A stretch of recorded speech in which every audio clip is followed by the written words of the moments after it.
Later.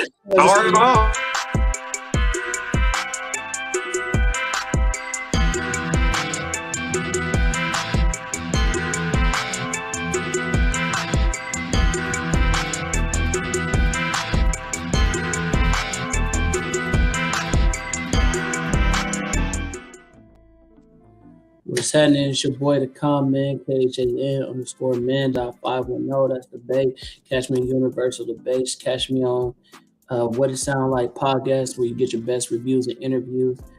Catch me on the Blerd Cartel. You know we're doing well. And catch me on Blerd Proof Entertainment, where on TapN No CapN, where basically if you're blerding, you've seen it, then what's your opinion? You know what I mean? This is my boy. What's happening, man? You know what it is. It's your boy Straw Hat Joofy. Make it do what it doofy. Back for another one like the other one. Episode 11, man. You can catch me here every Friday night at 8 o'clock Pacific time. You can catch me on Universal Debaters on Facebook. You can catch me on Straw Hat Joofy on Instagram, man. You know, where everything is lovely, man. Tap in, no capping. Facts. And yeah, man. Ju, you looking kind of fly today, my guy. Where you get that jacket from, bro? That shit clean. Oh, this jacket right here, I'm mad.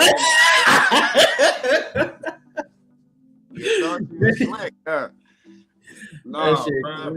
This big bald-headed monkey left it here for me, and last weekend brought it from Oakland to Vegas for you, man. Shout out to Con, man. That shit clean. But yeah, bro, you looking clean today, bro. But no, talk about your shit, bro. Talk about your business for a little hot segment. Man, so as y'all might know or might not know, I'm a cannabis influencer activist. So I have a brand called Highly Medicated Meditation Club, man, for all my people out there, man, that partakes in some type of medication to meditate throughout the day. I got a character on here that kind of look like Buddha. It is Buddha, but his name Boo Scully. You feel me? I used to be a big True Religion fan when I was little. Couldn't afford it, broke, unfortunately. So I kind of try to bring back that old school True Religion feel too, you know. Plus, Buddha is a symbol of meditation in most aspects. So, you know, I did that. But one thing I tell a lot of people, the medicated part, I know I just said that about the cannabis, but it ain't always about marijuana or anything like that. It's whatever a person finds as a form of medication to be able to meditate and find peace of mind through their everyday trials and tribulations. You know, the world throws a lot at us every day, especially in these times we in now. So I say, you feel me, medication can be like biking to a biker and hiking to a hiker. You feel me? Whatever you find peace in doing, and it helps you relax and relieve whatever stress that may be on your shoulders throughout the days, weeks, months, or years. You feel me? But yeah, man, HMMC. Y'all can follow me on Instagram too with that HMMC_brand. We got a lot moving right now, sweatsuits and shirts and a lot of 101s and stuff like that. I do a lot of tie-dye things and stuff of that nature. You know, it's been a lot of support, man. I'm throwing a pop-up event January 20th out here in Las Vegas. So if you guys are in this city or traveling to this city and you're a small business owner or vendor, you would like to partake in something like that, man, definitely hit me up, DM me at strawhat_joofy on Instagram, and we can make something happen. You feel me? But it's fun. I'm trying to see if I can find my gear real quick. Hold on. Oh yeah, my guy came down here last weekend for the Lil Russell concert. Yes, sir. Got him a black and white fit. You feel me? So it's all lovely out here. It's all lovely out here. Hold on. To the upper room. You know, but nah, it's cool though, man. I got an overall, so y'all really can't see. Do you feel me? Let me show you. Make a little bit of everything. It's one of the shirts right here. It's one of the basic tees. Different styles, different colorways, different designs. A lot of tie-dye. I got these big jeans with the tie-dye in them. You know, a little stylish. Yeah, you feel me? Let me show y'all how he coming with it. You feel me? Hold on. Have to support the guy. Hold on. We got comments. Hold on. BMT, what happened to you, my dude? You was supposed to be on here today. Part 2. Yeah, talk to me nice, BMT. What's going on? This how my dude coming with it. You feel me?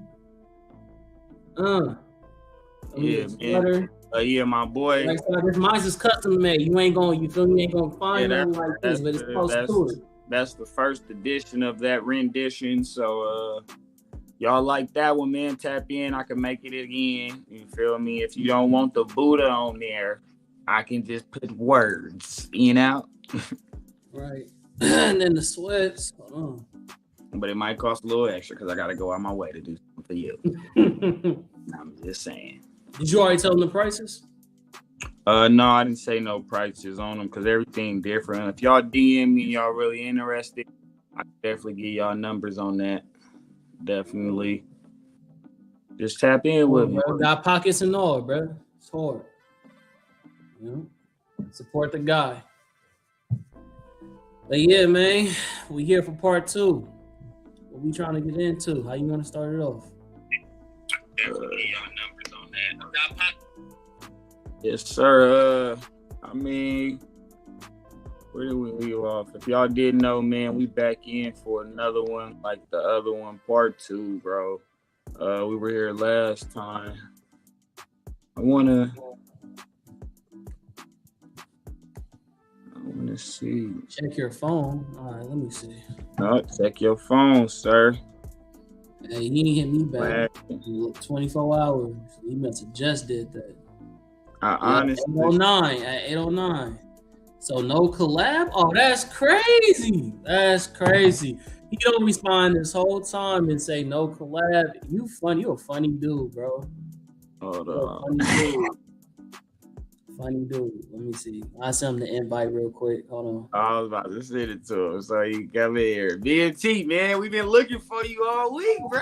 Yeah, that's what I'm saying, bro. Like, you gonna say last minute, no collab? That's crazy. I don't think you end up following me on IG or Facebook, so I ain't got your contact. Oh, so he not really Wakanda for real. I don't know how to get to you, bro. I'm trying to follow you, bro. So let me know, man. Let me know. We Wakanda forever. He Wakanda sometime. Hey, brother, you know we Wakanda forever, brother. Brother, you Wakanda, brother. You Wakanda. We'll see. We'll see if he come in. What kind of shit is that? You gave the time I came. Okay. That's what he said. We'll see. I said to come tap in. What's happening with Aisha? What's happening with you? You feel me? What's happening with on time? You feel me? That's a real one. What's your hand in? Yo, Aisha, I'm sliding down to LA. You feel me? I'm sliding down to your city. You feel me? So, you know what I'm saying? Tap in with the guy. I'm gonna be at Comic-Con LA. So you feel me? If you go on Comic-Con or whatever, you feel me? Let me know what's happening. It's gonna be bragging. Vader, everybody gonna be out there, man. I'm kind of jealous, but tomorrow, you know, it is what it is. Yeah, it started today, and it's going till Sunday. Yup, I'm sliding out. Your boy Khan coming down to your town. You feel me? We finna make it live. Tap in with the guy. You feel me? Up in here. I wish it was Jew with the juice. I thought he was gonna come through, but you know what I'm saying? Next, you know what I'm saying? We'll see next time, whatever. Broke boy. I can what Drake say on that one track? Yeah, no. 21. Why didn't y'all send it at I was waiting for you to send the link. That's why I actually you never gave me the confirmation. You know what? Maybe that you know I'm here. I'm here. You got I'm here. Okay. So y'all probably don't know the bet. Usually, like y'all team just sends me the link and then I just come at that designated time. But you know, maybe I should have definitely confirmed for. I forgot. This is a different team, so you know I should have did my part and definitely I should have did mine. So that's my fault, everyone. Y'all definitely deserved the Wakanda Killmonger T'Challa debate. Facts. That's on me. We will have it, But you know what? This time we're not going to do it all for just the MCU, but we're actually going to give y'all a good one. So when these guys, whenever y'all want the time, I'm free this whole week. So however y'all want to pre-record or do it, I'm down to do it. I put my time aside. How y'all want to do it? So I ain't gonna disclose what your boy been up to yet because I don't. Okay. Don't give up your secrets now.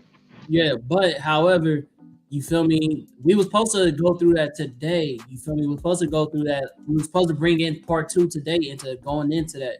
So if you want to start off with that, or just because we also doing a comparison, right, Jew? Or are we just doing a part 2? Are we doing the comparison between the 2 movies or no? No. Yeah.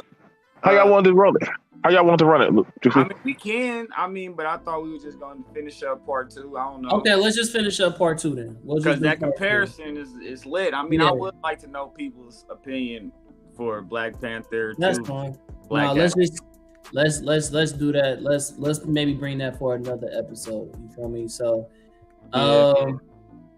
all right, bet. But also, I actually just read something from The Rock, so he kind of shut that down. He said he does not compare to Black Panther in the MCU. He said DC are newborn babies compared to this, and he don't want no smoke, and that just give him some time, and they will grow up. But as for now, he's like, how you ain't seen it?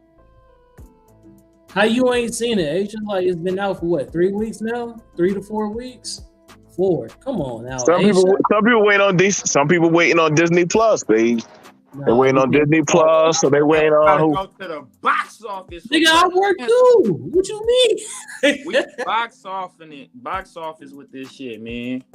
Come on now, I work too. I'm just saying, hey, listen. I'm gonna tell you right now. I was not holistically a fan of this movie, but I still went to support this movie. Because I would want people to come out and support Blade if Blade had dropped. And they're like, well, you didn't support Wakanda forever. I'm like, fair enough. So every Black superhero movie, I'm going to go out there and support. I just got to. So that way we got to get up our numbers. We got to. Aisha, I go to work and I go to school. What are you talking about? And you do the podcast. You ain't telling me nothing to do. I go to work and I go to school full time. You can catch that movie on a Sunday. You can catch that movie on a Sunday at like $5 Tuesdays out here in Vegas. Yo, we got that too. Yo, my G, we got that too. $5 Tuesdays, and I promise you won't. Most it's Century. They do that. Century Theaters. Yep. Oh, yep. Shout out to Century Theaters. Please support us. Please support us. We support us on the Black side. Right. Hey man, y'all gotta go put that money in, man. Y'all always wondering why our people are still behind. It's because y'all always trying to bootleg something or wait till feel me it's too late, man. Go there and that, man. Support Black business and Black business under a white umbrella, but we. You know what I mean? That's a fact. Also, thinking about Aisha. Look, you see the suit and tie, nigga. I just got off work. So let's not get crazy. How many parties you want me to pull out? Let me ask you all a question. Let me ask you a fair question. Now, let me ask you a fair question. As 2 brothers, do you think this movie would have probably? You brought up. A brother's a brother. You're your brother on the panel today in the Brotherhood of Comic Books. Let's leave it at that. So I want to get this out the way. Let's say Disney says, we don't want to do a Black Panther.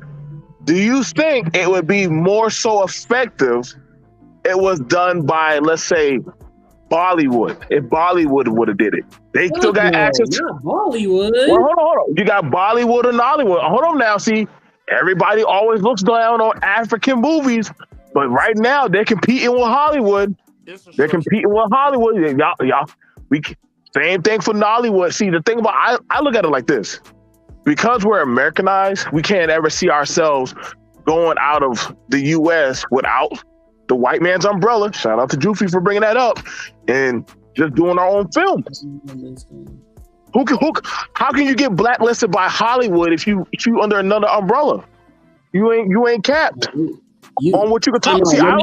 Let me answer Aisha. Go ahead. Aisha, so the movie is like 2 hours and something long. You feel me? So ain't no way that you're gonna be able to slide in, watch the movie, and come back and watch this show. You can watch it afterwards. Yeah, so yeah, we'll be done by 9:15, 9 something. But no, it's definitely a movie to watch. They even have the late. I think they even showed the late night. They even do it like that's usually one of the last movies playing in the movie theaters now, but it's so long. So the last viewing is at 10 something or 11 something. Well, I was gonna say, so BMT. First of all, why are we speaking to your icon, my brother? His mic work better that way. He outside. He outside. Okay, I'll see you on a Friday night. I'm actually Friday night at the club. My people up in the club. I said no. I got engagement. Like our people. Like I run a security company. So. Oh, okay, gotcha. I will never send any of my people to a location if they feel uncomfortable and I not be there. So when they there, got to make sure our money right. Christmas coming up. Christmas coming up. I got to make sure.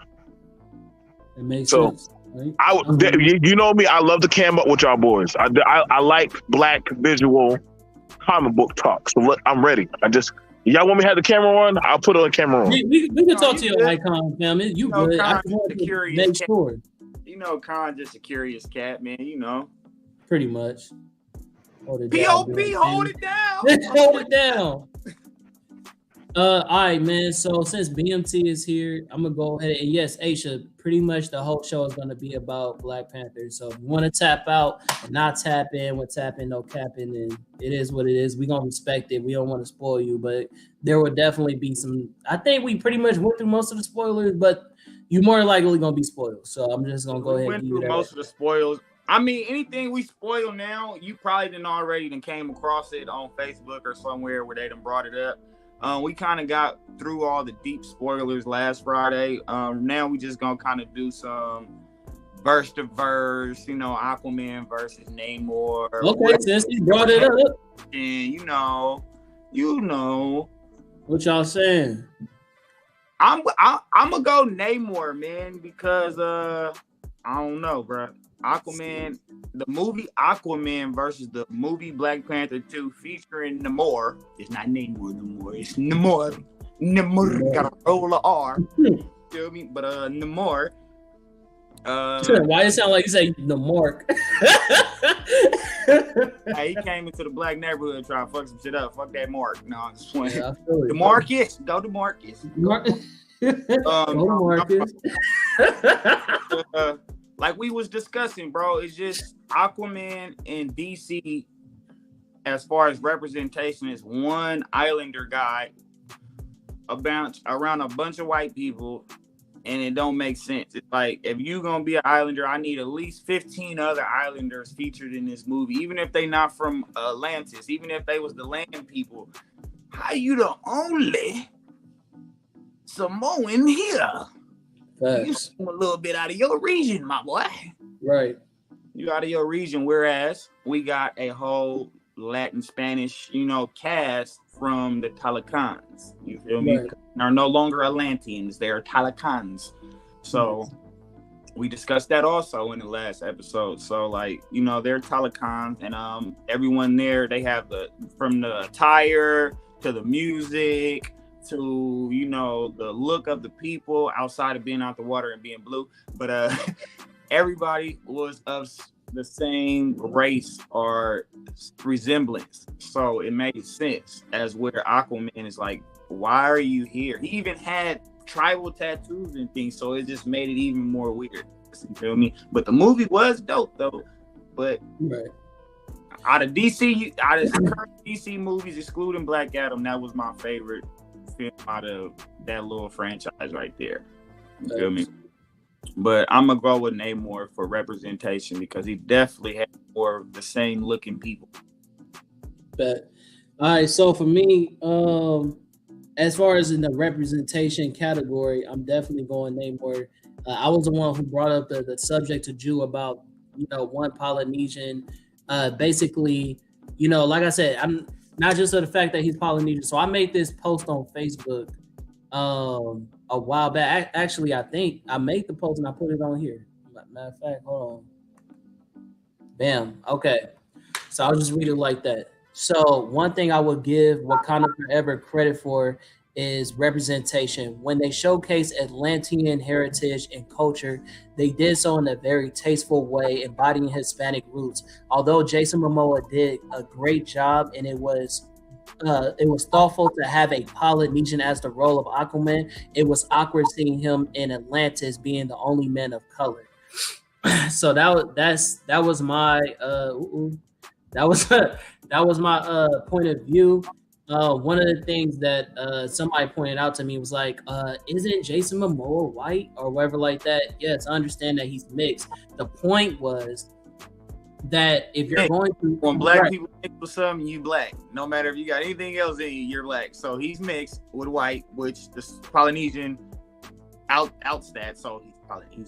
Right, and then then you got him going Chihu in the fucking in the movie. So he's still embodying the role of a Polynesian. You feel what I'm saying? So it's like, yeah, I get all that, but at the end of the day, that's the kind of persona that he's giving out to the viewers. You feel me? And it was just awkward seeing Atlantis in this very white world where we know that the ocean is very diverse. You know what I'm saying? So the fact you only saw like white Atlanteans was off-putting to me when there's one man of color. The only thing I will say is that they definitely, if they were trying to harbor on how much of an outcast he is in the movie, then that makes sense that they made him Polynesian, made everybody else white because he sticks out more as a sore thumb, kind of like how the director did in what is it called?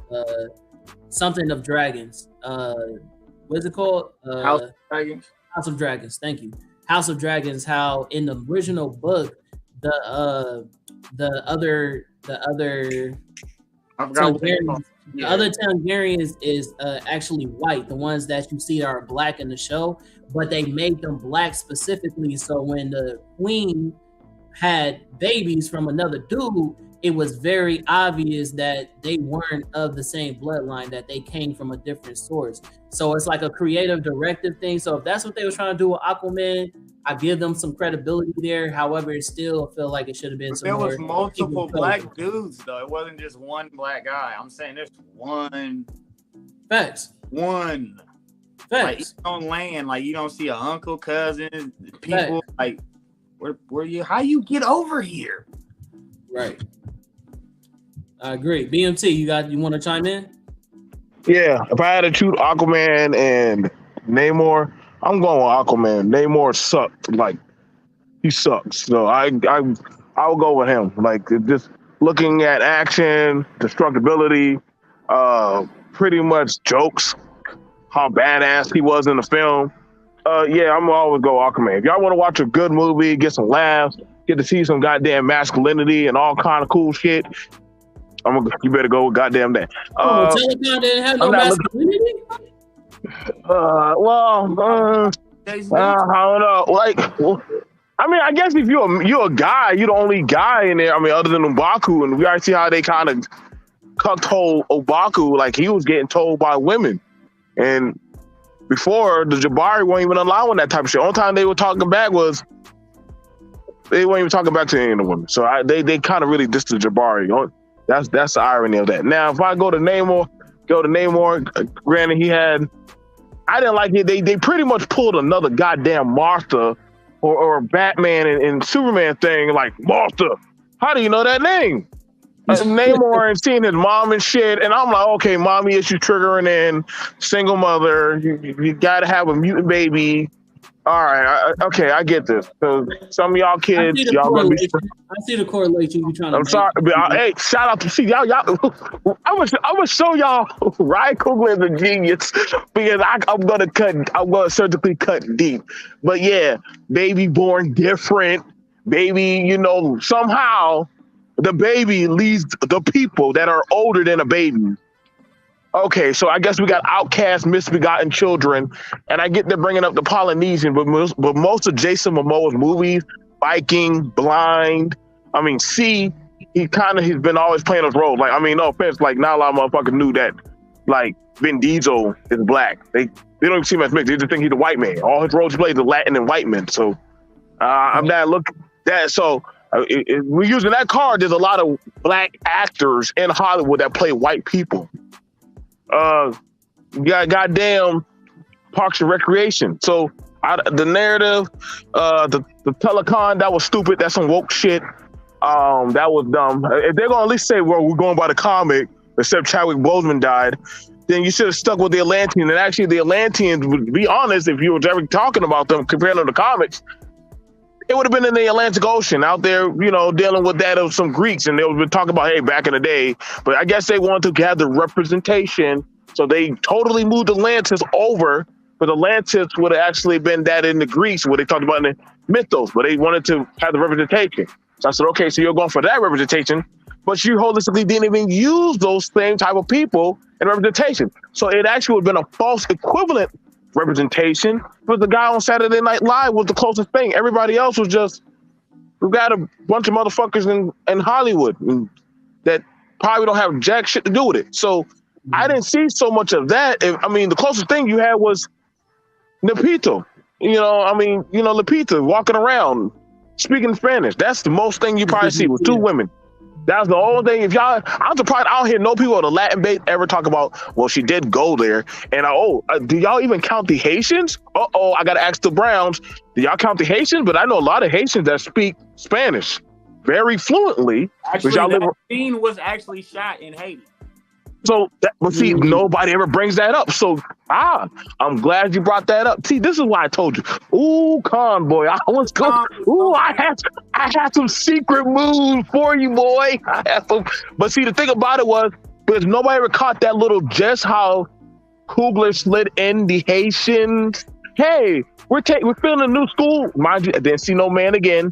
I still didn't see a man. That's amazing. So there's no male teachers.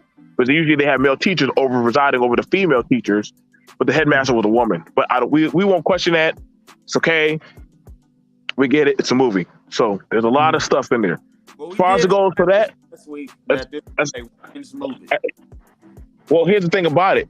Most schools, if they were being direct, most school headmasters over in Haiti are male.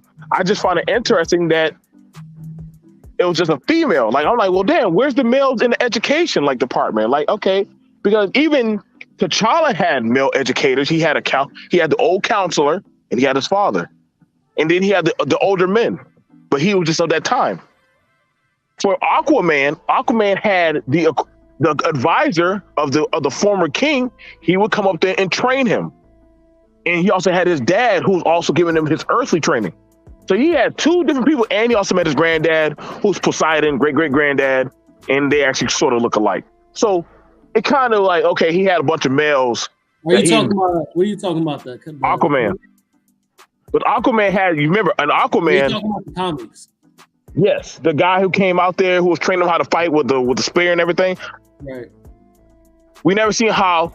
I'm trying to figure out, like, well, how the fuck did Namor learn how to fight? They at least showed us how he learned how to fight. He was learning water magic and different stuff, but he was being taught also about how to be Atlantean. Namor, that's interesting because they never. I guess they're now bringing in mutants. If Namor's the first mutant that they're talking about in there, then I guess they're bringing in the mutants but I never see Namor ever connect with mutants really like that too much. Let me. He was part of X-Men, and he was on a team full of mutants. I gotta look that up. Yeah, was he on? Comic book wise, Namor was a member of the X-Men, and he also started his own group with like some other mutants. Well, what's his name? I think I know who you're talking about. They weren't. I know exactly what you're talking about. They were kind of on some. They were on some kind of protect the ocean type of stuff, which is fine. As far as it goes for Aquaman, before he became Aquaman, he was already doing that. That's when I say, like, okay, so I get you're protecting your people, but like, and that's also off the basis that we found Aquaman, because he only comes up just to he comes up to see his dad, and then he goes right back in there to his people. Costume wise, costume design, like I said, I get it. Y'all were on the representation. I'm on which one do you think was better in representation of just I don't know what badassness needs to be in the kingdom or just that. Besides, I enjoyed watching Aquaman fight a brother that was badass. Shout out to I'm sorry, like this dude, and literally he's gonna be like in more Justice League movies. Man.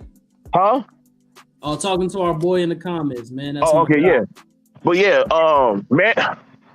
Manta Ray is probably one of the most dangerous people in the League of Villains. So you want to know what's funny? You met Black Mantis, right? Yeah. So tell me why Jew has a quarrel with my guy, bro. Cause that nigga's trash. That's crazy. Black Manta. Who got the problem with it? I do. You. What? Hold on. What, you don't like Black Manta? That's one of the most coolest motherfuckers that they actually done in all comics. Man, I keep trying to tell this man. Garbage, bro. He always getting the paws put on him, bro. That's not Nah, bro. He was for a good portion of the movie. He had them on the run, bro. He had them on the run, bro. No, he was taking on the whole squad, bro. Comic book wise. And then nah, bro. Even in the movie, he was still beating them up. He was getting. In the movie, they had my boy looking like a straight lame, bro. He got body. Then his suit malfunction. They had him all over the place. I'm like, no, not like that. Man, Black Manta. All my life since a little kid watching Justice League versus League of Villains, bro. Black Manta always got body. That's not. If you look into the comics, my guy, he whoops on Deathstroke. He's whooped on Aquaman. He's whooped on Mira. He's whooped on, like, you know what I'm saying? Like, this man's a terror. This man's a terror. Like, he's raw, my dude. Bro, like, he's Trickmaster done won some phase. Fucking goddamn, a lot of lame ass niggas. Wait, say that again. I said niggas like Trickmaster and Mirror Master, they don't want to fade every now and then against some suits. Okay, you say that like Taskmaster ain't hard. You feel me? I'm just not Taskmaster, Trickmaster on decent. What the fuck is Trickmaster? I'm just saying, listen, Manta Ray has held it down very well. I like doing it. I know it's pissing you off. Who the fuck is Manta Ray? Black Manta, bro. That's why Congo keep. Okay, the thing about it is, Black Manta. First of all, in Young Justice, the fact that Aqualad, Black Manta, that's his dad. I'm like, oh my, bro, you got way more cool as fuck, bro. You got even cool. Like Trick Daddy. Oh, yeah, I was like, bro, you just got even more cooler, bro. Like, goddamn, bro. Like, and mind you, you got both of them were kicking ass on both sides of the field. So that's what's more scary about it. So looking at it from the just the comics, I mean, I'm sorry, but he's running the fade with the league itself. Ooh. Oh, this nigga got off, man. Can't be doing that. Man, I don't know. Me personally, I don't know if these are later renditions, but my childhood, the shows I watched, the comics I seen, like, cause I mostly had a lot of Flash comic books when I was coming up that were handed down to me. Bro, I know who you talking about.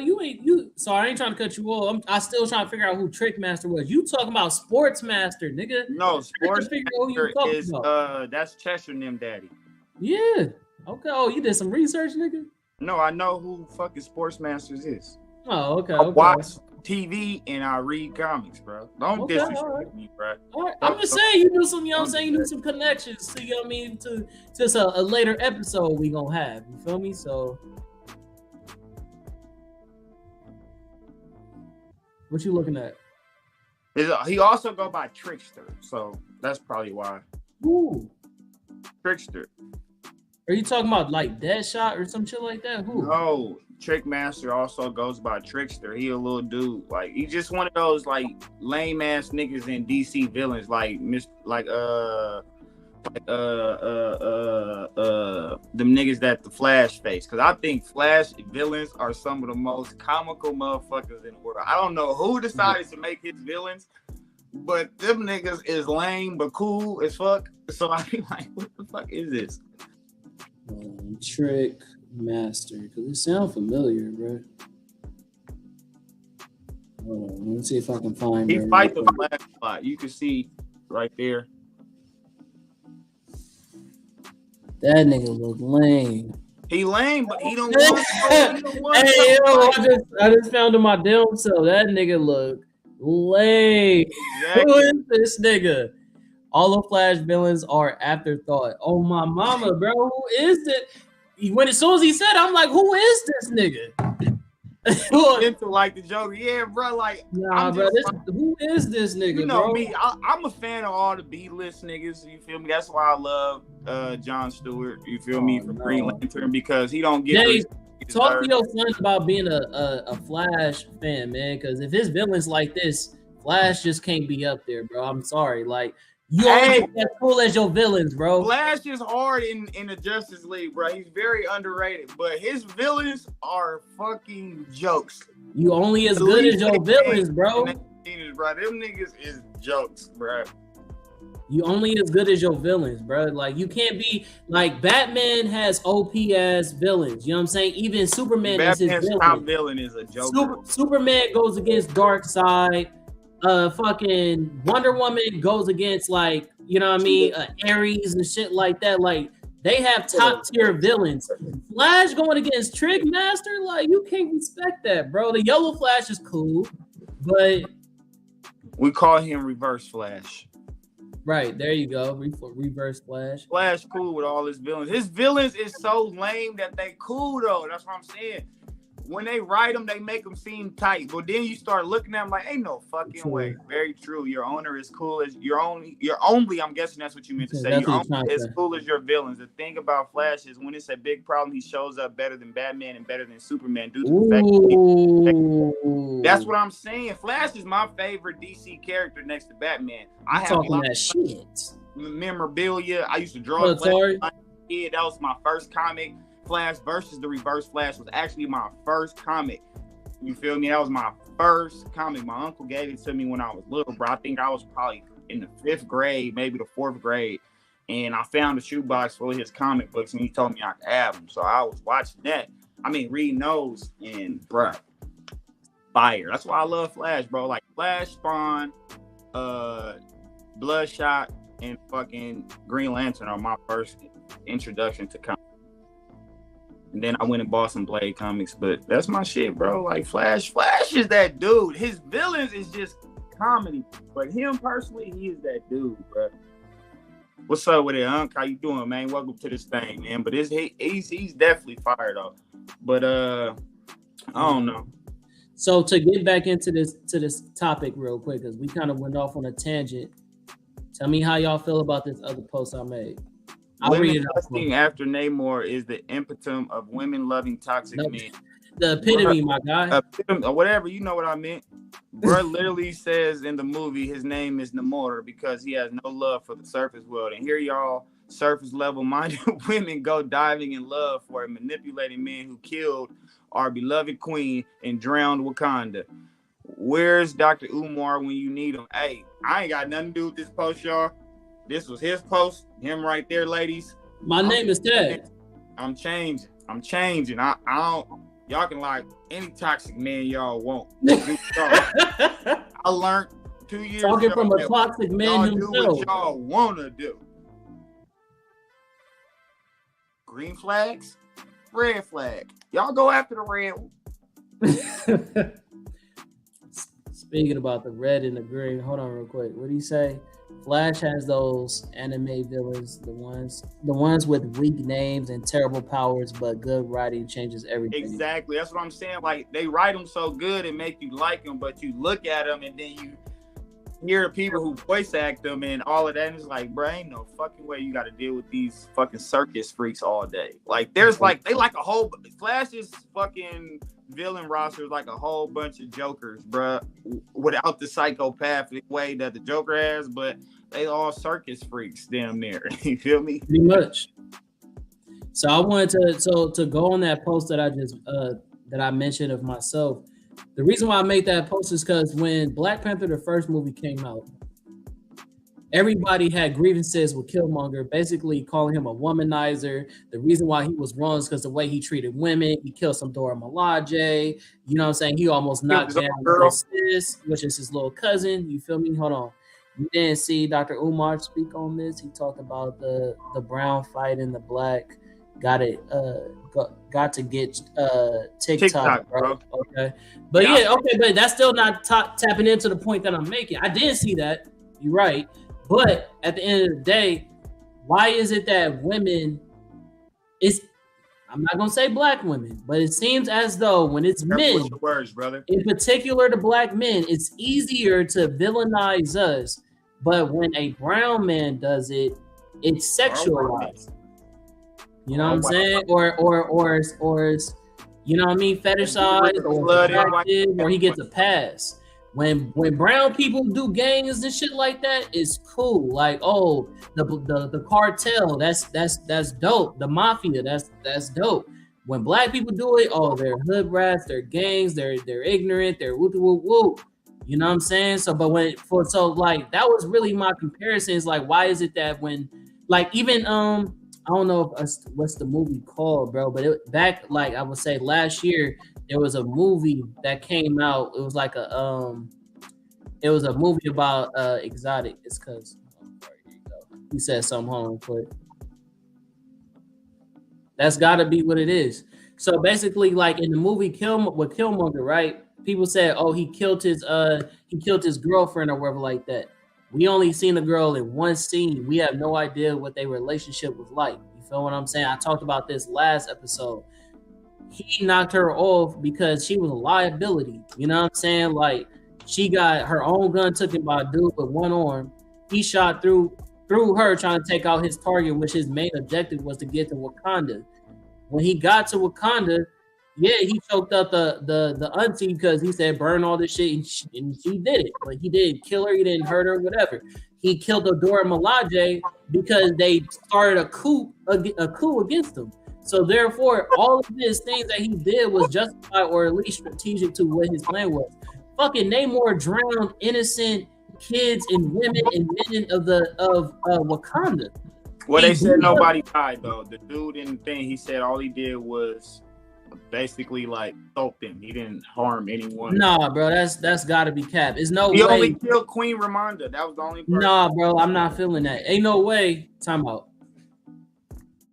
I can't even remember, bro, exact words, but when he was inside, when they after the aftermath, and they were all in the temple, and everybody was like, "We need to kill him," and M'Baku was like, "No, I don't think that's a smart move. You want to kill a man, blah blah blah," and then bro's like, "Yo, his only crime was aggression or something like something he said with A. I can't even exactly remember right now, but I don't know. I think Ramonda was the only person that got killed, bro.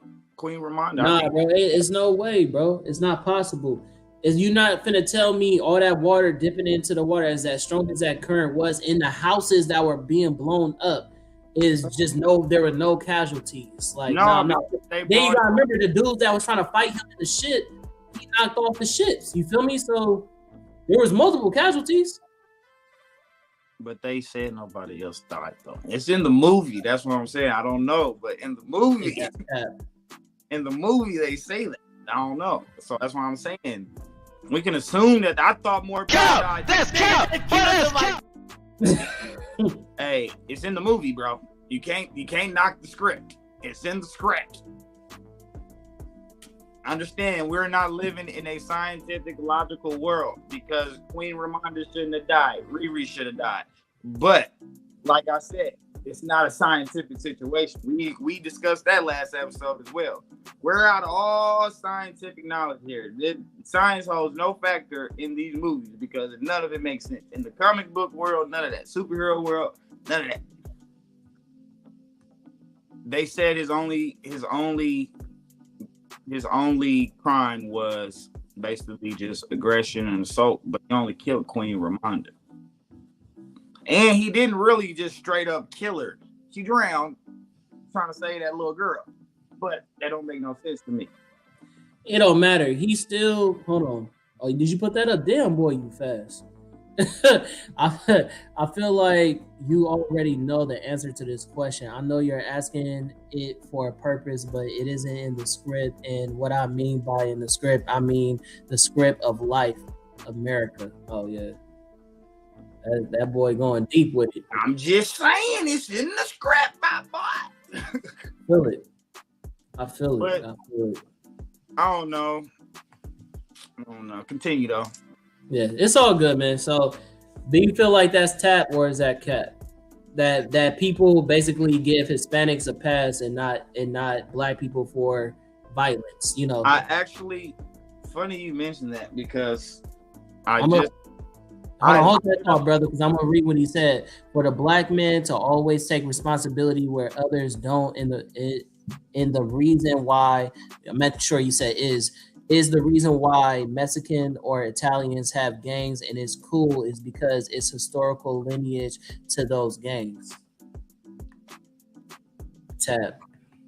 That's two. Sounds like two taps to me. I'm 3 taps from your guy.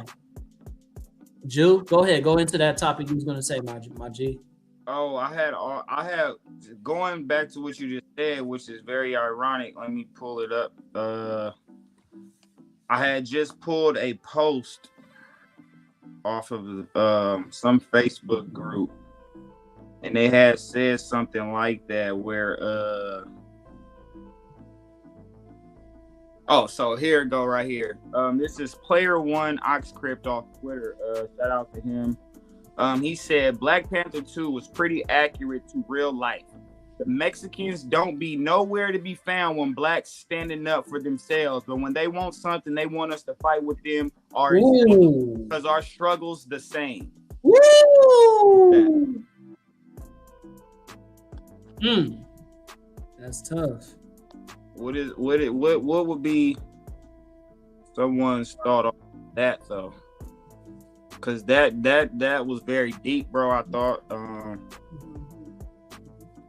that else. Wait, I'm actually going.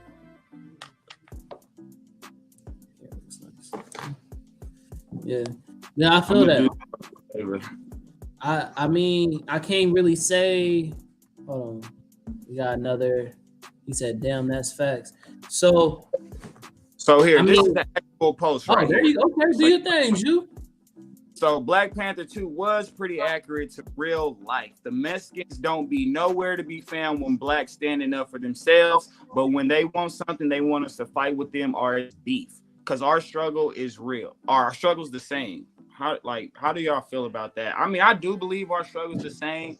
I feel like the world conflicts us against each other. Because I'm from Oakland, and I lived in also other cities in California.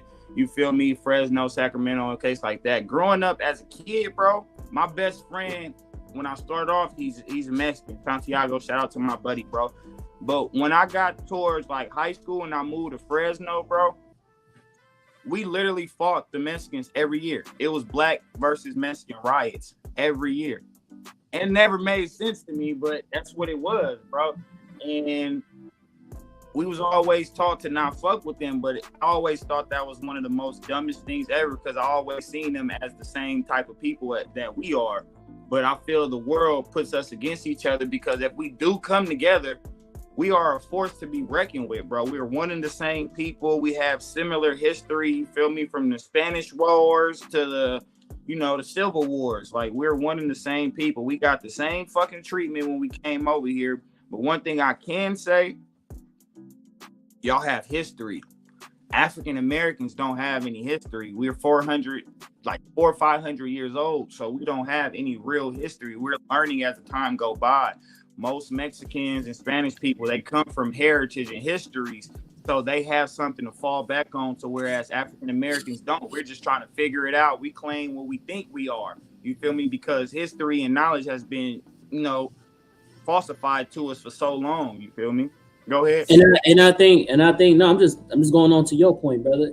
I think that's a delusion. Like, I really feel like that's a delusion because that we do have history. We do have, you know what I mean? It's not like people always say we only got 400 years and, X, Y, and Z amount of time, as if we're, as in if you read books, they call us the new Negroes. You know what I'm saying? The youngest race. Right. But we are a part of our ancestry. We, you know what I'm saying? Like, we do have history. We do have ties. We have ties all around this world. It's just that we don't connect with each other. That's the difference, is that we are so pushed away from our culture and our actual tribes that we're a part of, that we don't have that connection to fall back on. We're so disconnected from the actual African culture that we come from to our American culture that we come from, that we don't have that same backing that Hispanics do. You know what I'm saying? They can go back or have that tie back to Mexico or wherever it is that they come from, Italy or whatever, and be like, oh, let me hit up grandpa, let me hit up uncle, let me whoop whoop whoop. And then they can together, us African Americans and Africans don't do that. You know what I'm saying? You don't ever see that. And then there's a lot of tribalism in Africa as well. I didn't see what Jay said. Can you piggyback off what you said and actually what Jay just said? You want to know why it worked that way? Yes, we have history, but it's scrambled, bro. You cannot tell me right now exactly what tribe you're from, where your ancestors came from when they came here on this boat. We're all scattered around. Our heritage is shattered. To whereas Spanish people, most of them know exactly where they come from. A Spanish person could be born here in America. As long as they speak Spanish and know a little something, they can go back to Mexico or somewhere, or to the Dominican Republic, or to Spain, or whatever the case may be, and they are accepted. Africans and African Americans don't get along. Africans disown us because we are a lost heritage. We do not know the truth of who we are. So most Africans, and this is from experience, and this is from reading, that's a fact, knowledge, they do not like African Americans. They will fuck with a white dude coming from America before they fuck with a black person coming from America. It don't get me wrong. Oh no, you're right.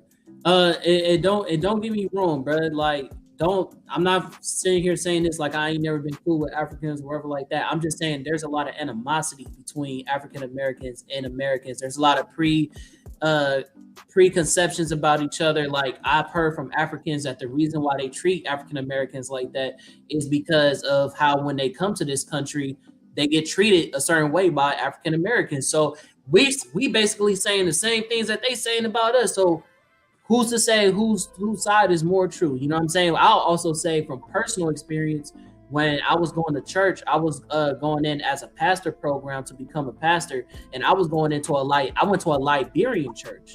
So that's an African church. They spoke a different language and everything, and they was going to teach me how to be a pastor. And one day, as good as it sounds, one day, one of the members of the church asked me, you know, they were speaking their own language. I stayed after church trying to learn how to do this pastor thing, and they was laughing, and I just couldn't laugh with them. And I was just like, ha, you feel me? And so one day you feel me? Because they laugh, and I don't know what they saying, but you know, like, when you hear a whole bunch of black people laughing, you like, some shit is funny. Like, right. It's funny. It's a joy. Just laugh. Yeah. But when he asked me, he was like, hey, bro, why do you come here? And I was just like, you know what I mean? Like, I've never been in touch with my roots. I've never, you know what I'm saying, had a firsthand experience of what it's like being around a bunch of Africans. Like, I think that this church is hella dope. It's different from what I'm used to, you know, going to an African-American church, even though that's great as well. It's just that I like the vibe of this church or whatever. He was like, well, do you want to like go to Africa one day? And I was just like, yeah, for sure. I was like, that's actually in my plans, you know, on my bucket list before I pass type thing. He was like, but why? And I was like, because I'm disconnected from my roots. Like, if my heritage was taken from my land that I should have grew up on, why not go back and get reconnected? And he was just like, but you're not African. And after that day, like, bro, it was like, now I understand why I was so kind of isolated, because even though I look like them, you know what I'm saying? Like, they like, you not one of us. And unfortunately, even in church, I forget, I think that the one is from Ghana. There was the pastor is Liberian, but he had a member who was Guyanese, I believe. And the woman was treated unfairly. She was isolated. Now, the pastor did speak up about that in his church and say, hey, y'all need to stop treating her like that. She a part of our church home or whatever. But like I said, in Africa, there's a lot of tribalism. So I'm going to say, just for the African Americans, it's not just like they feel that way towards you. They do that in Africa. No, like, definitely. They like, no, if you're not a part of our tribe and you're not a part over here, then keep that shit over there. You know what I'm saying? I can understand the tribe thing. It's the fact that America and other European style countries real talk, Joe, are the only. Go ahead, read it. Oh, real talk, Joe. It's language. The language connects them. When a Filipino person walks up to another Philippine person and they start speaking Tagalog, automatically smiles. Exactly. Like, you don't see how, like, when I work at convenience store, I work in mostly retail and convenience stores. So like when somebody walk in that don't speak Spanish, bro, and they face be so serious that I can't understand everything they saying, but I have somebody here that does, and I bring that person over and they start talking, I see the aura, bro. Like the person from that customer, I just see their aura change. They smile. Oh, they do that. You know, they get things. You know, and I was like, damn, that shit just changed. Like a month, like the vibe just changed crazy. Like, you feel me? And I'm be like, damn, that's crazy. But see, for us too, I wanted to say when you said the man said you're not African, that's another thing. That's why I keep saying our heritage is shattered.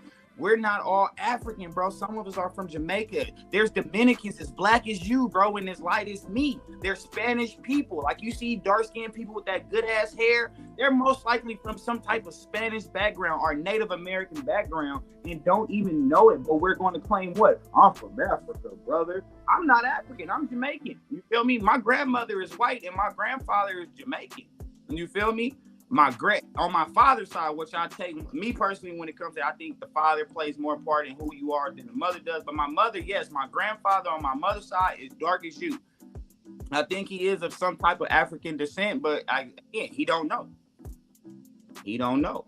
You feel me? But I know for sure on my father's side, my grandfather is Jamaican and my grandmother is fucking Betty White. You feel me? Golden Girl. She looked white hair.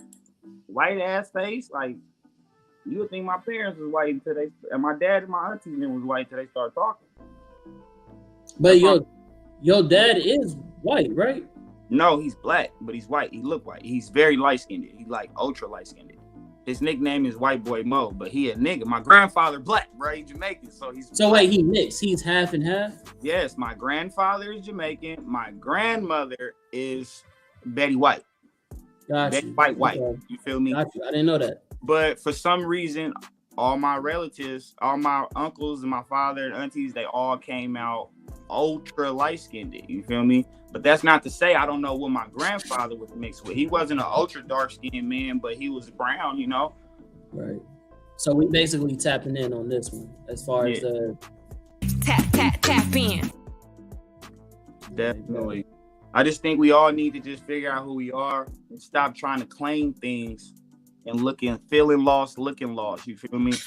I remember Chadwick actually before he passed. I think it was Breakfast Club he was on, and he went on a AfricanAncestral.com type thing. Not, you feel me, where it was for colored people and it'll help you find better knowledge of where you from. And I'm actually gonna try to do that sometime next year. That's actually on my list to try that, so I can actually get understanding of exactly where the fuck I come from. I'm tired of being lost. I agree. Tired of being lost. All right, so I don't know which one this is. Let's see. Wakanda Forever is exactly the cathartic experience I hoped it would be, helping us move past our grief while watching the Wakandans fight to do the same. The intro of Namor was incredible. The story bittersweet and packed with emotional charged twists. How you feel about that? We tap or recap? I tap with that. I definitely agree. It did do that. It was a very emotional movie. Like I said, I haven't cried since Tarzan, my boy. The animated version, not the live action. Tarzan, when Turchek died, I had daddy issues, still do. So I felt that. But like this movie, I drove to the movie crying, bro. It was emotional. I listened to the soundtrack. I mean, there was other things on top of that why I was emotional, man. I have a cousin that just passed away, and that was on my mind at the same time. But bro, like the representation, the intimacy with the conversations between everybody in this movie was very dope, bro. Like that's one thing I cannot take away from the conversations and the intimacy between conversations between every different character held some type of weight. There was no fugazi ass conversations in this movie. There really wasn't too much like comical conversations. Even when they try to bring in a little laugh, it was still about some real shit. You feel me? And it went back to being serious. Like, okay, hey, you know, this is where we at with this film, and I definitely agree. It definitely was very emotional. The introduction to Namor was dope too, but like B&T said, it kind of fucked it up, but it was still dope though. But you know, knowing being comic book, that's coming from comic book people. But outside of comics, this MCU, the movie definitely did a good representation of bringing Namor into the franchise. So I could definitely agree with that.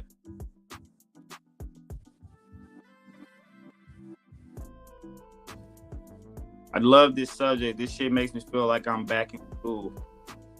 Definitely. You know, we always try to, on top of all this nerd shit, man, you know, we always try to throw a little bit of enlightenment and education in there, man. Leave you with something to think about before the end of the show. You know what I mean? Like, damn, they was taking some real shit. I wish B&T was still on here, because after last Friday, he looking at. Hey, I wish he was there for the subject. I was just bringing up with the, you know, females, you know, loving, or should I say women, loving Namor than they do, or giving Namor a pass while knocking off Killmonger. You feel me? So I definitely wanted him to say something. Even though Jamaicans are Africans, they got separated on the island. That is why patois is a slang of African language. Facts. True enough. I mean, that's why I said our heritage is shattered. When the continent shifted after the Great Flood, Africa wasn't originally Africa. That's why, if you do your history, the continent shifted and we drifted into the place that they call Africa. That ain't even our beginning, our start off spot. They say that we drifted into the continent of Africa after the Great Flood, Noah's Ark. You feel me? Everything shifted. The continent shifted. The landmark shifted. So then that became Africa. That's why we have the breakage that we do between the continents and the on the map and stuff, because they shifted like that. But like I said, history is always going to be lost unless we seek it ourselves. We can't just listen to everything a motherfucker tells us. We got to compare stories, because if you compare stories, then you can find gaps. If you can put those gaps in, then you can fill in the spaces. And a lot of people, I feel like, for some fucking reason, they just take what somebody tell them and they cool with that. I'm not saying don't listen to what a person got to say, but after you get that information, please go research it, check your fact sheets, do the car facts, you feel me? Because a motherfucker can tell you this car is immaculate, and that motherfucker get the knocking as soon as you get down the road and pumping smoke out the fucking tailpipe. But it sounds good. Like, come on. So I'm gonna also tap in because I agree. I think that the only thing I will say I can't really say it had twists. That's the only thing I could disagree with the post, is that everything was very accurate, but there was no twist. The only twist I could say is when Killmonger popped up in the ancestral plane versus, Black T'Challa or Queen Ramonda. Now, remember when we talked about the motherfucking conspiracies? You remember that? Okay. So I came up with another conspiracy. Right? Movie conspiracy though. So if you watch Black Panther 1, which we both did to research for this episode, if you watch when T'Challa goes into the ancestral plane, before he goes into the ancestral plane, Zuri actually calls upon T'Chaka before he goes down. I thought that was another reason why Shuri ended up seeing Killmonger, because nobody was called. She actually told I'm forgetting Nakia to not even do none of that. She's like, no, I need to be focused. She's like, do you want us to bury you or do anything? She's like, no, he's got to just go do this shit. And that's what I was gonna say. I think that was an actual very deliberate scene, because the same way in the last topic that we just talked about and how we're so disconnected from our roots, that was a very, very, you get where I'm going with it. It was intentional for her to see the path of Killmonger because she was so disconnected from her roots. She wasn't even practicing the ritual in the right way that she was supposed to. And so now she's going into the same path of a lost tribe, which is Killmonger. Hey, fuck, bruh, I'm gonna hit the button. Fuck. Tap in. Hey. You heard on TapN No CapN first, you feel me? We come up with our own shit. That is exactly what happened. That's why even when she said to M'Baku, he's like, oh, now you want to, listen to a girl who scoffs tradition. Like, they keep putting it out there. She scoffs tradition. Even in the end of the movie, she scoffs tradition. Yes, it was necessary, but she sent M'Baku to be king and fight the good fight. She went on and still took the Black Panther power, though, which is not supposed to be the case. M'Baku's supposed to get the throne and that power. That's supposed to be held by the royal family. You are no longer the royal family because you gave up that seat. M'Baku and whoever the fuck his family is now the royal family. So they are entitled to that power. Well, technically, her mom was still there, you feel me, as queen, so she still was royal. I mean, she's still royal. No, but her mom died. Everyone's dead. Her mom died, but the seat wasn't, she took the mantle, so she took the seat type. Well, I don't know. Yeah, but she gave it up. I'm saying she gave it up after the fact, but she didn't give up the mantle, meaning she still scoffs tradition because T'Challa became king, so he got the power, even though he technically had it before because his daddy was old, but they knew he would be the next king. Mm-hmm. So, but even then, when his daddy died, he came back. That's how Killmonger got the power. Mm-hmm. With tradition. And Killmonger took the throne, so Killmonger got the power. Now the only hole in my theory is I made the connection between T'Challa and Shuri, but Killmonger is not explained why. Now he did his ritual the right way, but they didn't call on anybody. So the reason why they didn't call on a specific person. They just said, may your ancestor, they said something about ancestors talking to him before they put the sand over, but they didn't give a specific name. They didn't say shit for sure. Right. And that's what I'm saying. So my opinion is, when you go into the ancestral plane, it has to be somebody that you actually know. So I don't think that Killmonger could see anybody else in the ancestral plane because he never met T'Chaka. He never met any of the other past Black Panthers. So the only person he would meet in the ancestral plane would be his dad because he has no relationship with anybody else. I want to disagree with that real quick before you get too deep in it. I don't think that's the case because if you remember in part 1, T'Challa technically didn't meet none of those old past Black Panthers neither, but they were there. They was there, but they didn't actually, take appear. Form. They were just Panthers. They didn't take form because that would have cost too much money to have that many niggas sitting in the back on the tree. But you know what? I'm wrong again. We're both wrong because when T'Challa goes into the ancestral plane for the second time, they all standing in a circle. They all there, and they actually do. The Panther is on the side of them. They all have. But they take form though, so yeah. So. They all. But then again, T'Challa could know way more ancestors than Killmonger. I think because he knows his history. I think they there, bro. I just think that that's their ancestral plane. Like if you watch Moon Knight, they say that death is not the end. So I think that is just where all Black Panthers go. You feel me? And that's where he wanted to go. But for Killmonger, he wanted to talk to his father. You can tell deep in his heart that's who he wanted to talk to. And since his father was dead, that would technically be his ancestor. So he went to see his father. You feel me? And Killmonger, like you said, they didn't say it shit for sure. Like, but that's what I'm saying. You can't. I don't think you can control that because what you feel in your heart. Because we all know Shuri didn't want to see no motherfucking Killmonger. So we can say that was in Killmonger's heart to see his dad this whole time. But Shuri off top wanted to see her mom or her brother, and she didn't get that. So I think you have to call upon the ancestors. Whether you're specific with a name, I think you still have to say, hey, let your ancestors guide you, or what say blah, blah, blah. That never happened. So she's seeing where her heart was at. You feel me? Versus where she wanted to see. That's in them cases where you get what you want versus what you need.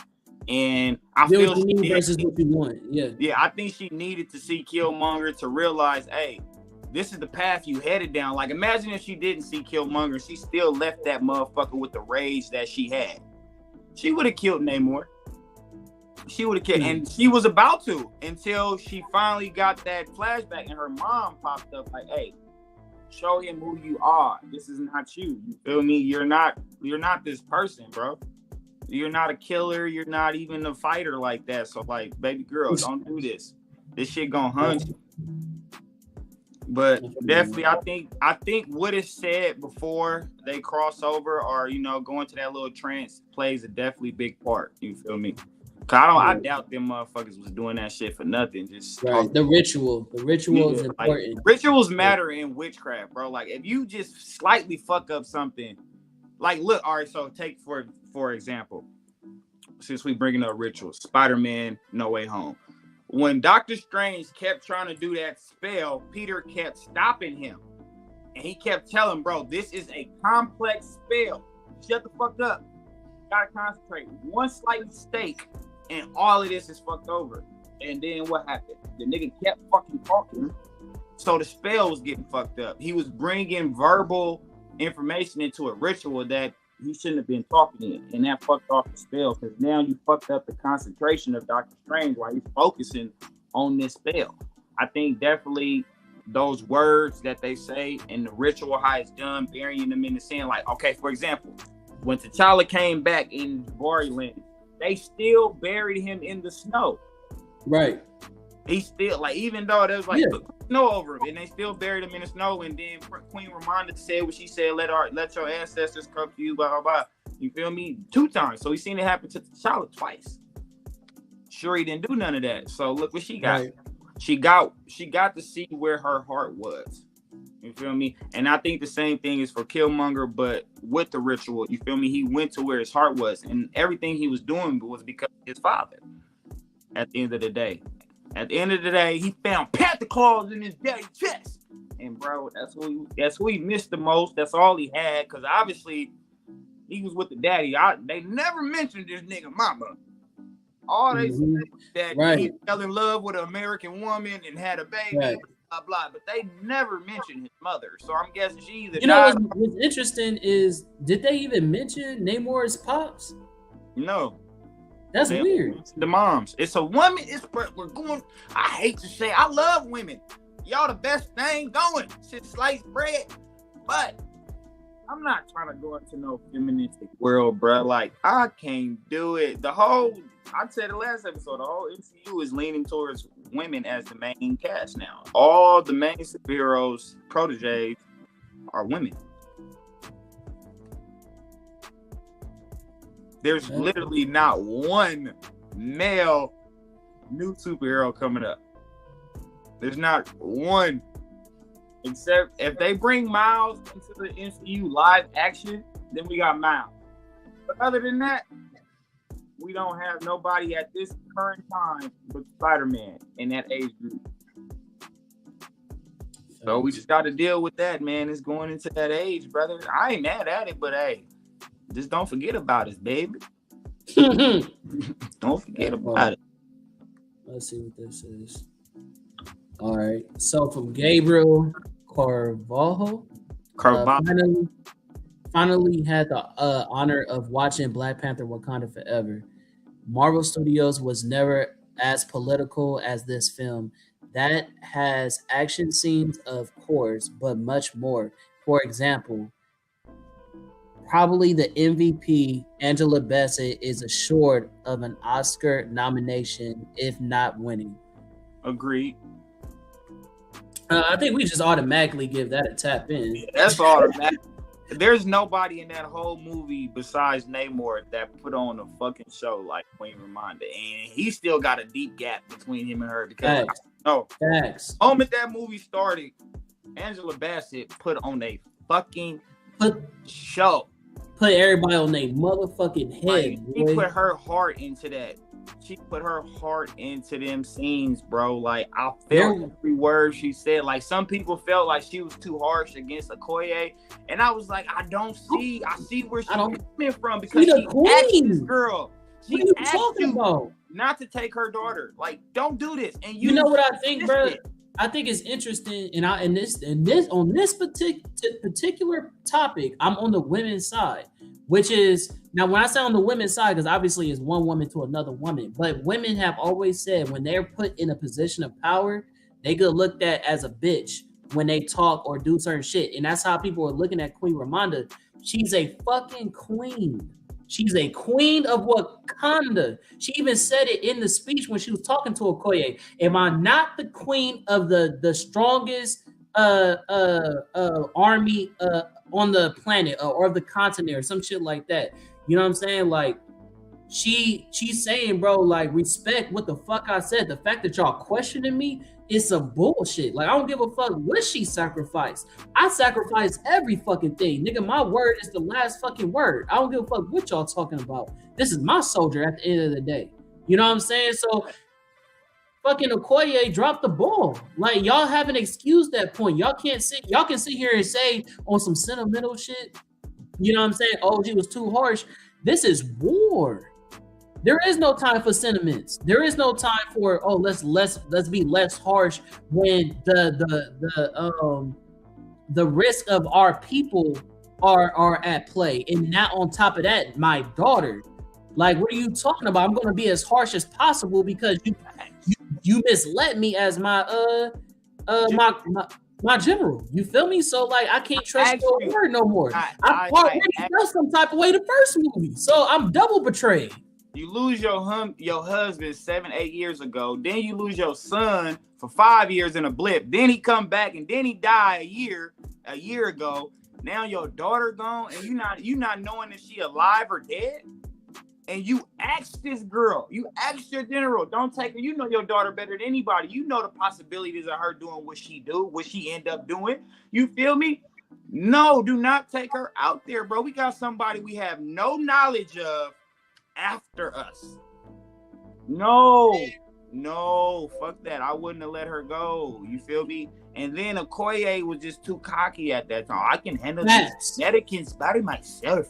Man, we not just dealing with Americans. That was my point. We're not just dealing with Americans. There's a dude who just came in here with nobody knowing and dropped off a fucking, God knows how much that goddamn machine weighed. You feel me? And just dropped it here. And we didn't hear nobody. We didn't see nobody put this big ass motherfucker right here. They didn't make no noise, my nigga. They didn't make a sound. Let me put a little twist on this bitch. Okoye don't respect Ramonda's position. And if you think about how she treated Black Panther, T'Challa, and treated Killmonger, there was no fucking questions asked. When they said move or stop, she fucking moved and she stopped. It's that masculine authority. Facts. When Ramonda says something, Queen Ramonda is going back and forth. Oh, I got her. She being extra cocky. And I don't know, just because Queen Ramonda wasn't a warrior, but you can obviously see the difference of exchange where it's like, oh, no, I got it. Don't worry about it. Like, she's like talking to her as if she can't respect her authority. You know what I'm saying? Like, it shouldn't have been no pushback. She already told her, no, I'm not comfortable bringing my daughter out there. Then she started bringing up points. They snuck into our bases already. Oh, well, Queen, if I was there, that would not happen again. When Shuri said, yo, you should wear this suit. Oh, that shit is hideous. Woo, woo, woo. So she just consistently kept undermining people. Now, I don't know if this is because they're women or what, but it was a reason why the Queen felt that way, because she kept trying to tell this motherfucker, yo, this is not no regular army, bro. Like, you need to be on your P's and Q's. And she was like, oh, I'm the hardest. I'm the woo. You feel me? I can handle whatever. And then you got scrapped. You feel me? And then you coming back alive? You know what I'm saying? Like, I'll be honest with you. Like, it's like a pirate going, it's like a pirate, a captain of a ship. And his ship go down, he don't go down with it. That's just a part of the code, bro. Like, you was protecting the royal line. You're supposed to die fighting for her. You came back. nigga, with nothing on you. Yeah, you had a broken arm, but you fixed that shit, so you came back. Cool. I'm feeling some type of way, bro. Like, I don't know. I just feel like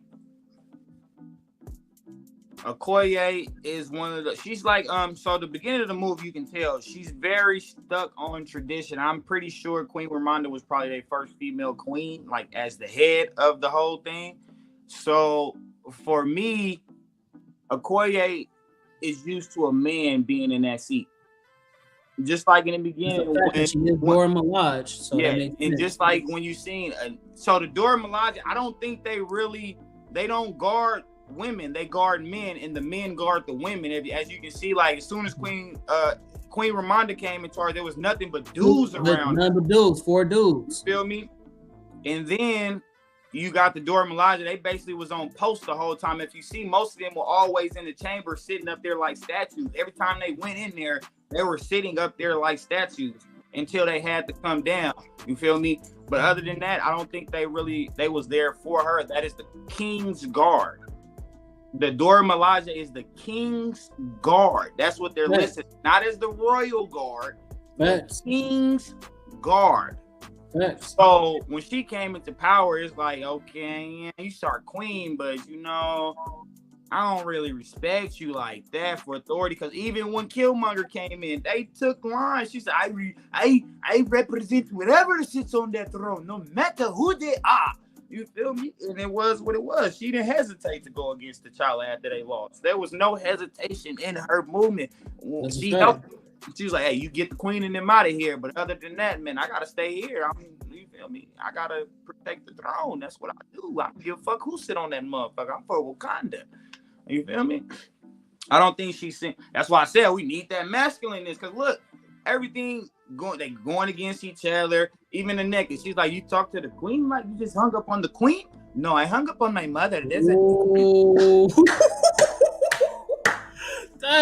I see where you going with it, Jew. Run it back for the people in the back. Say it again. What they need?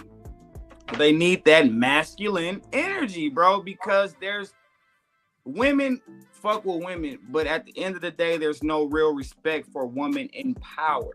When the woman gets in power, other women feel like, okay, now we got me in there. You feel me? That's like the person when they partner open up a rail. My partner got the restaurant, but we eating for free. You feel me? It's like, oh, it's a woman in there now, so we can kind of, kind of test her authority a little bit. Because like you said earlier, let T'Challa say something. It's getting done. Even when T'Challa was getting advised by his counsel, he's like, I am the king. Right. Final. Ain't nobody else drop their face, poke their lips out or whatever, but they ain't say nothing. My word is bond, B. As the king, my word is bond. As the queen, we're gonna question some things that she said. We're gonna question it a little bit. But no, you ain't doing that to T'Challa, bro. Not at all. Not at all. Man. That was some good, solid points I would just make through this little, you feel me? I was like, we never tapped in, so let's go back with the tap. I'm tapping in that she definitely is going to get her Oscar. If she's nominated, I feel like she needs to win. This role was impeccable. Facts. I'm definitely saying tapping in because, you feel me, bruh, like, every scene that she did was impeccable. She literally set the tone from the beginning of the movie. Literally, like figuratively and literally, she set the tone. You know what I'm saying? The first scene was her. You know what I'm saying? Well, the first scene was Shuri. But then it was Kree Wanda starting off the movie with a year later. It's called Queen Ramonda. Right. You feel me? And then you go like every scene she did, rather if it was talking to Shuri, rather if it was talking to Namor, rather if it was talking to Okoye, or when she came to I forgot where Lupita was or Queen. That was in Haiti. That's when she went to Haiti. Nakia. But when she pulled up, you saw Nakia was shook, like, oh shit. Stepmom's That's why done earlier you said that when you said you don't think she's a warrior. I think Queen Ramonda used to be a warrior. A warrior before. Why you say that? Cause like if you look at her demeanor, even in the first one when the fucking colonizer came, she quick to put up. No, yeah, she ain't no bitch.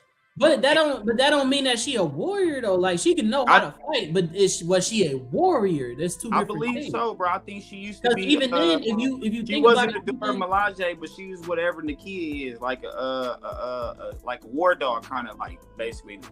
So like if you remember Shuri, right? Shuri when Okoye was talking to her, she was talking to her like she wasn't a warrior either, because she was like, oh, this is the field.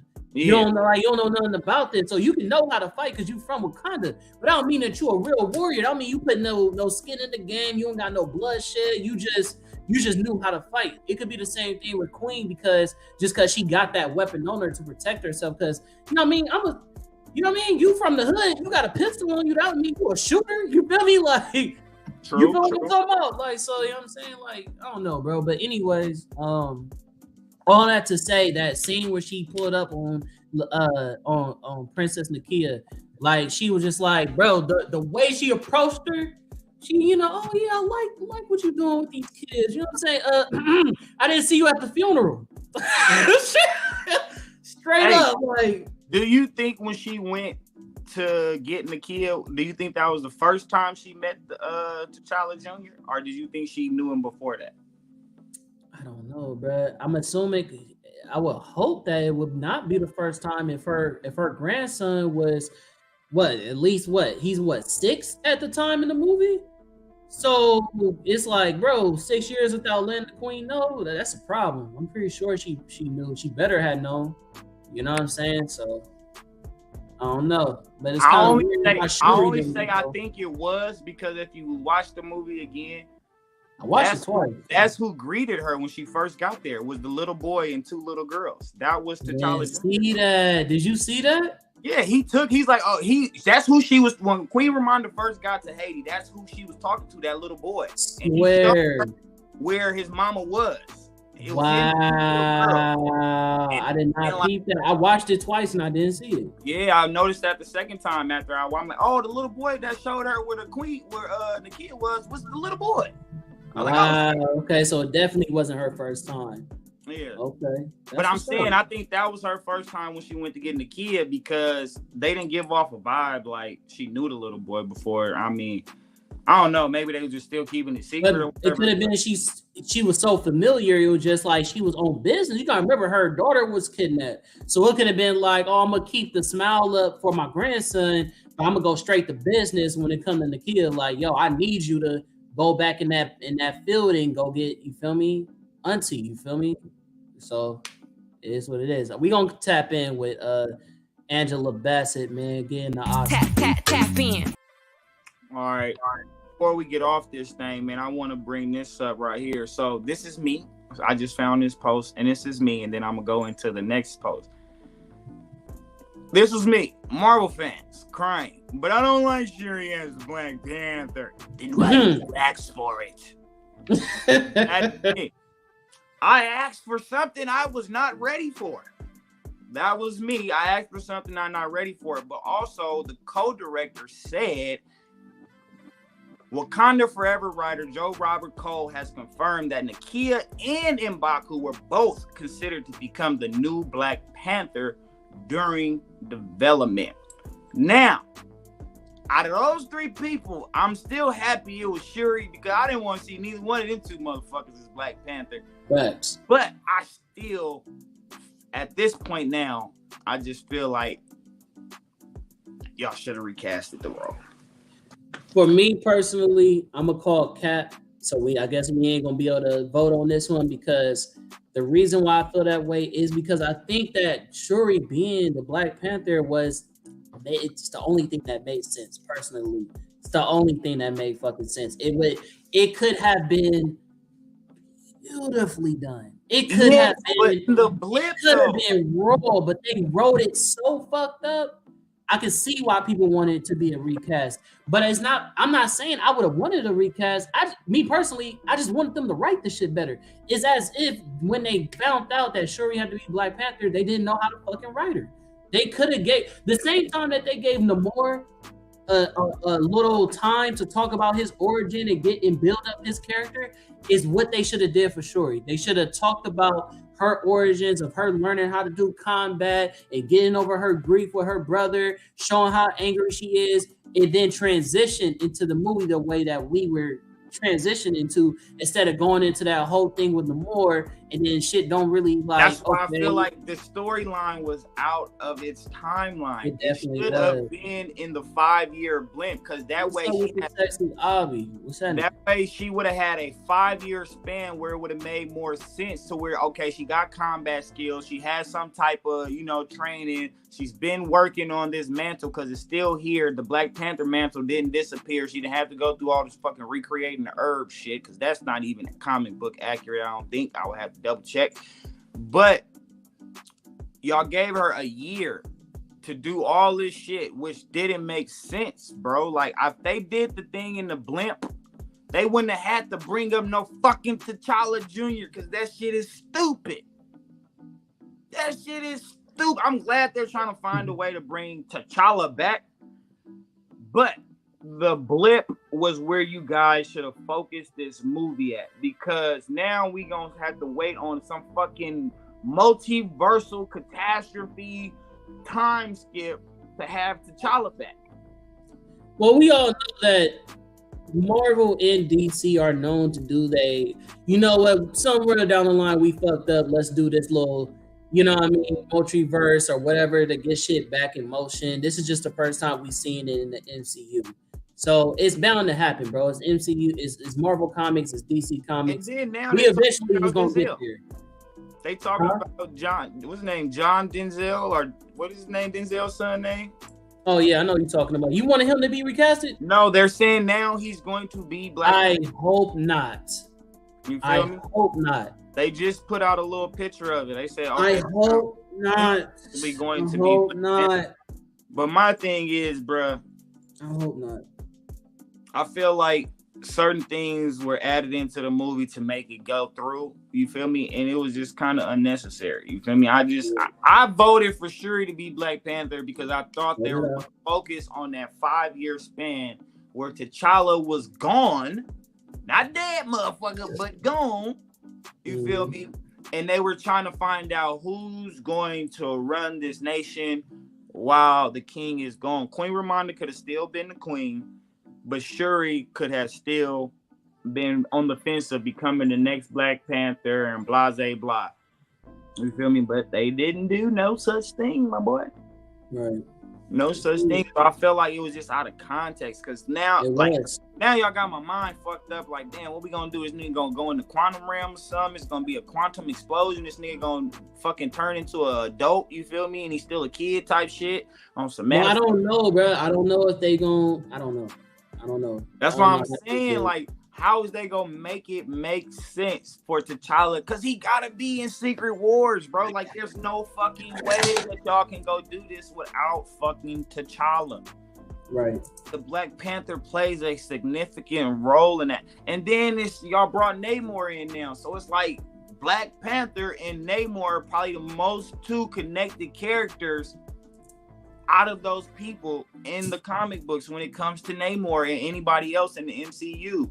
Yes, he was a part of so many groups, but a lot of his shit is connected to either the Fantastic Four or Black Panther.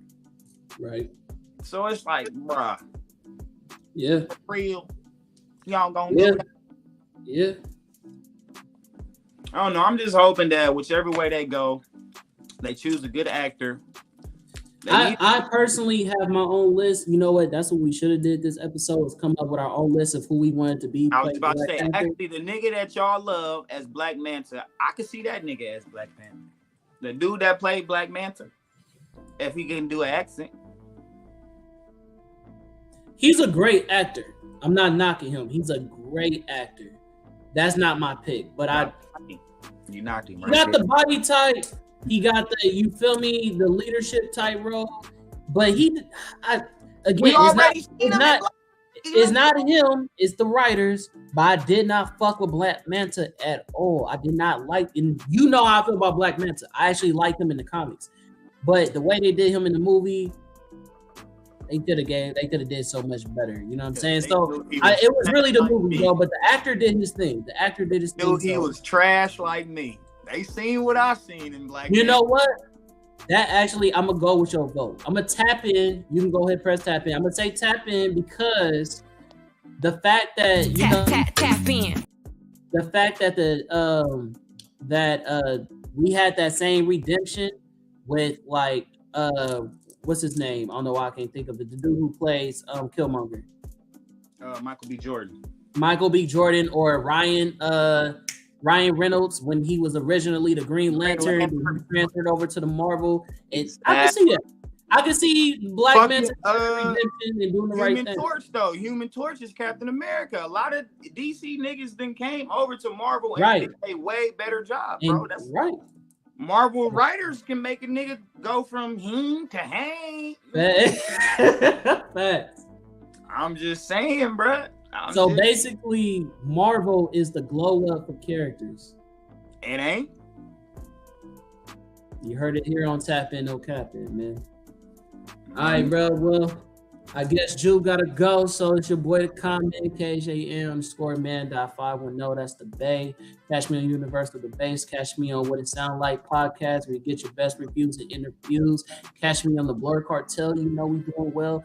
Catch me on Blerd Proof Entertainment off TapN No CapN, where basically if you're blurred and you've seen it, then what's your opinion? You did. And you know me, man. No, it's your boy. You know, once again, man, Straw Hat Joofy, always making it do what it doofy. You feel me? Another one. Thank you, man. Appreciate that. You feel me? Another successful Friday night, man. You can always find me here, man. If you don't find me nowhere else, you can count on me here Friday nights at 8:00, man. TapN No CapN. Follow me on Instagram, man. Right here, Straw Hat _Joofy. Or you can catch me on Facebook under King Jew Palmore, whichever the case may be, man. Look for me and I look for you. But it's another one, man, and we appreciate everybody that came through and showed their support, left their feedbacks and all of that good stuff, man. And we gonna see y'all next Friday, because you know what next Friday is, right, y'all? Cheshire versus Hawkeye. Well, so that's gonna be the next episode. All right, I'll try to do what I can, man. Your boy is in school and working. It's tough, but I'll try to make it happen. But we trying to get this one out the way, y'all. It's been on the list for about a year. You feel me? We were supposed to do it on Universal Debaters. Now we on TapN No CapN. We kind of solidified. I don't know. Listen, I don't know if it's gonna be the next episode only because we got the right judges. We gotta make sure the judges are available. We got the 3 judges. We just gotta make sure that they're available. Right, and they wasn't there that last episode, so I don't know. And I personally, I don't know if you know who Chai Asmo is. He's an African dude. Take off the thing real quick. He's the African dude who's on what's it called? DC Marvel Comics and something else. That's the group. Dude gets a lot of content and all that stuff. He's cool. I would love for him to be a judge, and I think that'd be really cool for the podcast to have him on as a judge, since he reads a lot of comics. So definitely, I'm gonna try to see if he can be a judge. I already reached out to him, so I'm gonna tap in with him. But give me a 2-week span, bro, because this is finals week. Bro. I gotta do my finals week. All right, so look, do you want to skip next? Do you want to skip next Friday? While we on live, we here talking to the people. I'll say it. We want to skip next Friday to give us a 2-week prep time to get our judges available and to get our content available and do our research that we need to still do, or that we haven't done. Because I know we both been on this for a while, so we both got a lot of shit for this. Do you want to skip next Friday so that you won't have to stress it as much? Wait, so when you say skip it, you mean don't do an episode, just skip it completely and come back on the following week, Friday. I'm gonna give it a fan vote. How about that? A TapN No CapN fan vote. If they want to skip the next episode for the verses and just put it out, and if we get the votes that say no, and then do it that way. Does that sound cool, or how you want to do it? Okay, yeah, y'all can. we gonna you want to do it here, or you want to make a post on Facebook and Instagram? I don't think we have enough viewers now because we've dragged on so long. So I think that somebody say tap. So that's one vote already. So that shut me the fuck up. So you tap press to skip next Friday and come into the following Friday and do Cheshire versus Hawkeye. That way my boy Craig can focus on school and make sure he's not overwhelmed by trying to put something together for this coming Friday.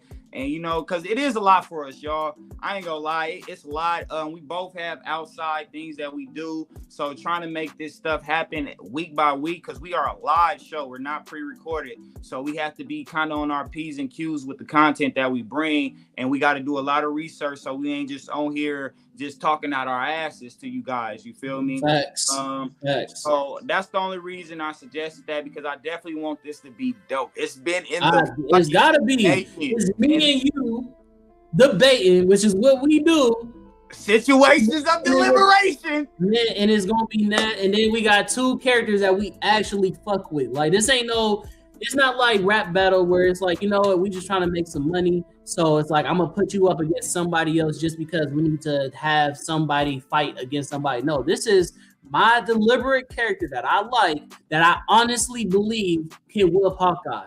And Hawkeye is his nigga that he honestly believes can beat me. So, that's two skips. So, that's two skips. That's unanimous. Hey, so before I leave, don't ever in your fucking life. Hawkeye is gonna dog walk this deadbeat mama. I just want y'all to know. All right. So we gonna pretend that Hawkeye wasn't missing from the home? What? What? First of all, Hawkeye don't got no family except for the MCU. He sprung on fucking Black Widow in comic books. Hawkeye MCU, and after the MCU, he has a family. But before that, ain't no. So he wasn't man enough to start his own family, is what you saying? Because he was trying to hit the widow. He was sprung on the widow. And he was a what? A simp. A straight fucking simp. This boy would have turned into a whole villain based off of some cheeks. Come on, man. Hey, I'd rather be a simp than a deadbeat, bro. At least when my boy did is he went to the bro chose a life of crime and didn't even know why, just because he was chasing the yams. But you respect that more? What? Come on, bro. Bro's a clown. Literally, bro. He was raised in the circus. Come on, bro. That nigga's a clown. Position, though. Hey, you better read that comic. My boy said, hey, he was tired of getting shown up. You feel me? Because Iron Man came in and took his thunder when he did something good for somebody. And they thought he did it, and he didn't do it. But Iron Man got the glory. So Black Widow came to him like, hey, bruh, you trying to get back at bruh? So he was like, yeah, and I'm trying to hit those in the same time. Like, it's a 2 for 2. Come on, bruh. Right. Nigga came through. All I know is... Like, that's a big thing. My nigga's first mission was to capture fucking Iron Man. Facts. The smartest nigga in the fucking... He ain't pull it off. I mean, they damn near got there. He had a change of heart. This nigga, I got comics, you feel me? My boy, Hawkeye is a boy. But he also has a record for getting knocked down by women. He has a record for getting knocked down. Black Widow, knocked down. But he whooped on her too. What's her name? But you also gotta remember, bro, Black Widow was far more experienced than him at that time. She was literally hold on. A couple of times. Hold on, I'm trying to remember her name was. Hey yo, we got to the end. We about to tap What's out. What's happening, bro? You tapping in so late. We appreciate you. But no, man. I don't know. We gonna get up out of here though, because I do gotta go. But y'all. So I got you. I'll reveal some shit next. Hey y'all, so it is confirmed, bro. Next episode will be in 2 weeks. Let me get the date for y'all right now. Hold on. So our next episode will not be this Friday, but it will be the 16th. So today is the 2nd. Next Friday is the 9th. So December 16th, y'all be sure to tune in, bro, for Cheshire versus Hawkeye here on TapN No CapN. You feel me? With myself and my boy Con, man. We're going to get in touch with our judges, make sure that they're available, because that's also giving them a 2-week notice. So we're going to holler at them tomorrow. I'm going to holler at some tonight when we get off of here.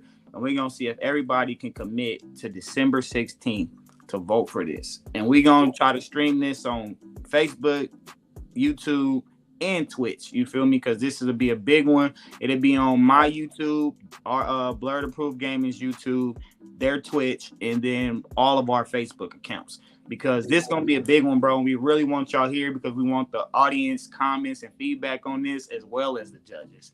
You feel me? Because that's gonna play a big part, and I definitely know y'all enjoyed it. If y'all enjoyed it versus Talk Part 1 and 2, y'all gonna enjoy this. Oh, yeah, this one, this is gonna be, it's gonna be one of them. You feel me? But y'all see how me and him is, so all the we time. gonna be this motherfucker wiping sweat off our forehead because it's gonna get hot.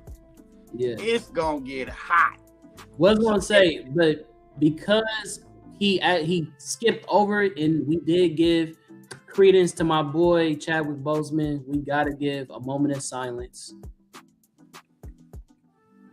Come on, man.